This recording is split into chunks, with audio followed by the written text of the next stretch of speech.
Sugar. Oh, it can kill you, can it?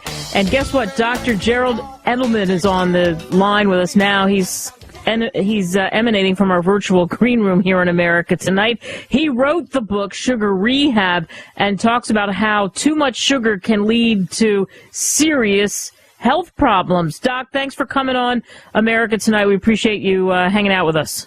Well, thank you very much for having me. Okay, so I think there's confusion over sugar. Let's break that down. When you say in your book you talk about sugar, tell us what you mean by that. I mean, we know the obvious thing when we're dumping sugar into things, pure white cane sugar, but there's all kinds of sugar out there, isn't there? Right. What I want people to focus on, which is about 80% of the problem, right, is what do you buy in the grocery store? The ingredients, if people read it at all, they get really confused. And so I'm trying to simplify it. Just look at the sugars per serving.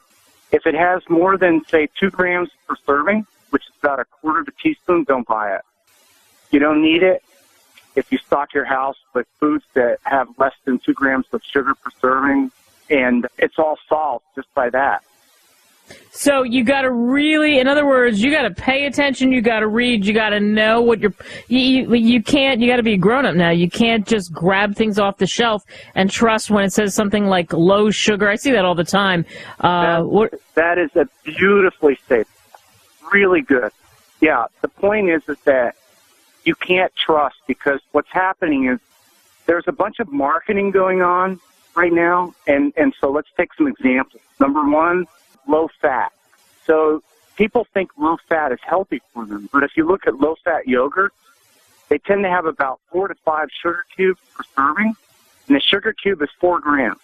And if you look at a lot of healthy packaged foods that are claimed to be pure or natural, those are catchwords, marketing catchwords.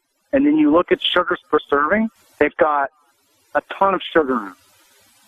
So my rule about 2 grams of sugar per serving or less helps you navigate through all this marketing that is tricking people. What's the problem with that? The problem with that is 80% of Americans are obese, and many of those folks have diabetes, and many of those folks will have cardiovascular disease and cancer. That's the problem. So it's very, very important what you and I are talking about. Yeah, because, as you said, cardiovascular disease, cancer, and what kind of cancers are we seeing as a result of this? All across the board kinds of cancers, or is it colon cancer or something specific? Well, I want to be very careful with how your listeners understand this. What I'm saying is about 80% of the obesity problem in America is because of all this sugar you and I have been talking about that we're not even aware of. So obesity is the thing that's associated with cancers, but sugar is related to that. And the cancers that are associated with obesity are breast cancer, colon cancer, kidney cancer, pancreatic cancer, the big cancers that we think we don't have that much control over, right? So lung cancer, everybody knows smoking causes lung cancer. But not everybody understands that, hey, being overweight increases my chances of getting all of these other major cancers. Yeah, that makes sense? And they're not thinking about that, Doc. You know that. They're not. And so that's why you and I talking is so important. So what can people do? So they're listening to this and they're saying, oh, boy, I don't want to go down that road. How do I overcome my addiction to sugar? How do I do that? Well, I don't want to be self-promoting totally, but my book, Sugar Rehab, kind of lists everything out. It's a very simple book. And it's a practical guide, basically to navigate through our modern society, navigate your nutrition through the modern society. And I list out things that have less than 2 grams of sugar per serving in what I call the master list in my book. And that's what you stock your house with. And then when you go out to restaurants, various kinds of restaurants, because I like to eat out in all kinds of restaurants, I've kind of listed out explanations of what to order and what not to order to give people an idea of how to fit in with this low-sugar diet. Yeah, and as you say, the master list you created for your book, Sugar Rehab, give us a little, if you pardon the pun, taste of that. Give us a few little nuggets. We'll send people to go get the book, but what are a few things on your master list that would be good? Well, so a few things on the list would be stick with things like, for meals, protein. So eggs are good. And realize I'm talking to the majority of people. I'm not talking to the special folks that have health conditions that require special diets, like salt restriction and things like that. But in general, eggs are okay. Lean sausage, turkey sausage, regular sausage for breakfast. A low-sugar bread, and if you use my guide about 2 grams or less per serving, you can find breads in the grocery store that have that. In terms of other meals, things like chicken and fish, but not breaded. If you start it, then you're getting the sugar introduced because your body reads bread as sugar. Other things would be things like nuts.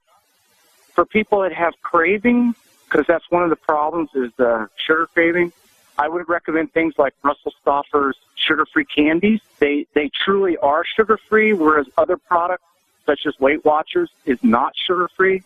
So stay away in fruits, stay away from the high-sugar fruits like bananas, and stick with berries. That type of thing. That's what's in the book. So do you feel like, as you said, you like to eat out, and when you started to compile the list and you started to see what's happening with patients and all that kind of stuff, is that what drove you to write the book, because you're scared to death of what you're seeing as far as this sugar is concerned? Yes. I'm sitting for 22 years, and I'm observing the relationship between obesity and disease of all types. It just occurred to me that what you and I have been talking about is going to really make a big difference for people that actually want to make a change and understand what you and I are talking about. And what you and I are talking about is simple. It's easy to translate into your life, and that's the purpose of the book.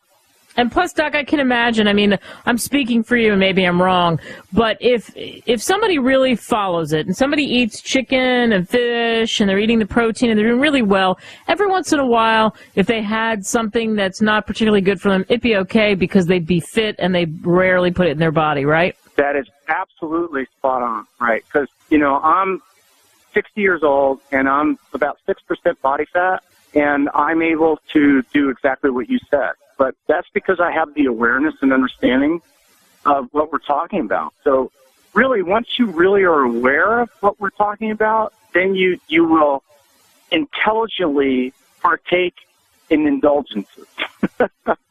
There you go. I like that. Intelligently partake in it. And the other thing, and I haven't mentioned this, is exercise. Some people are afraid of exercise because if you say, well, you got to exercise them, how much exercise are you doing?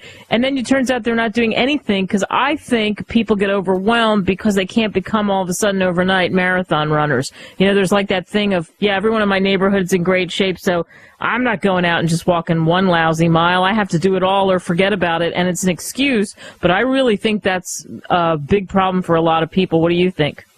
Well, first of all, I think you're amazing that you understand that. Yeah. And so the second thing I would say is what I'm teaching people and what I've understood after many years of studying this is you get more bang for your buck with weight training. Repetitive muscle firing, like have a set of dumbbells, a simple set of dumbbells in your home, and do biceps and triceps, and drop down and have your wife or husband hold your feet and try to do some sit-ups, and then go back and do more biceps and triceps. You'll get way more benefit combined with the diet you and I have talked about than you will if you try to run or walk. And it's just true. That's just to explain that, in order to really burn a lot of calories with aerobic exercise, you've got to do it forever. You almost have to be fanatical about it. I'm talking about maybe 20 minutes of simple dumbbell weightlifting kind of exercises that you and your spouse or your family can do together in your home maybe 3 times a week. Yeah. Yep, that's it. I hope people are paying attention out there and listening to what Dr. Edelman has to say, because I think you are spot on when it comes to this. Sugar Rehab, you can get it, sugarrehabbook.com. Easy, no excuse. You just go through it, and the doc gave us some great examples on proteins and whatnot. Thanks for coming on America Tonight. We appreciate it. Appreciate you. Thank you for having me. Thanks. Bye-bye.